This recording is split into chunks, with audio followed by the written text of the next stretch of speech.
ബസ്സുകൾ സർവീസ് റോഡിലൂടെ ഓടിക്കണമെന്നാവശ്യപ്പെട്ട് കയ്പമംഗലത്ത് CPI സമരം. ദേശീയപാതയിലെ മേൽപ്പാലം പ്രവർത്തനക്ഷമമായതിന് പിന്നാലെ കയ്പമംഗലം പഞ്ചായത്തിന്റെ തെക്കൻ മേഖലകളിൽ നിന്നെത്തുന്ന ബസ്സുകൾ സർവീസ് റോഡ് ഒഴിവാക്കി മേൽപ്പാലം വഴിയുള്ള സർവീസ് നടത്തുന്നത് ജനങ്ങൾക്ക് വലിയ യാത്രാ ബുദ്ധിമുട്ട് സൃഷ്ടിക്കുന്നതായി ചൂണ്ടിക്കാട്ടിയാണ് CPI കയ്പമംഗലം ലോക്കൽ കമ്മിറ്റിയുടെ നേതൃത്വത്തിൽ പ്രതിഷേധ സമരം സംഘടിപ്പിച്ചത്.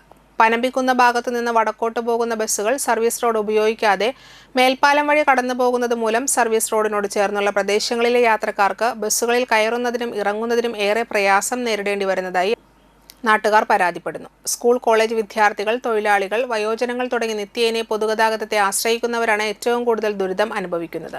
ജനങ്ങളുടെ യാത്രാ പ്രശ്നത്തിൽ പഞ്ചായത്ത് ഭരണസമിതി ഫലപ്രദമായ ഇടപെടൽ നടത്തുന്നതിൽ പരാജയപ്പെട്ടുവെന്നും CPI ആരോപിച്ചു. പ്രതിഷേധത്തിന്റെ ഭാഗമായി ബസ്സുകൾ തടഞ്ഞ് സർവീസ് റോഡ് വഴി തിരിച്ചുവിടുകയും യാത്രക്കാരുടെ പ്രശ്നങ്ങൾ അധികൃതരുടെ ശ്രദ്ധയിൽപ്പെടുത്തുകയും ചെയ്തു.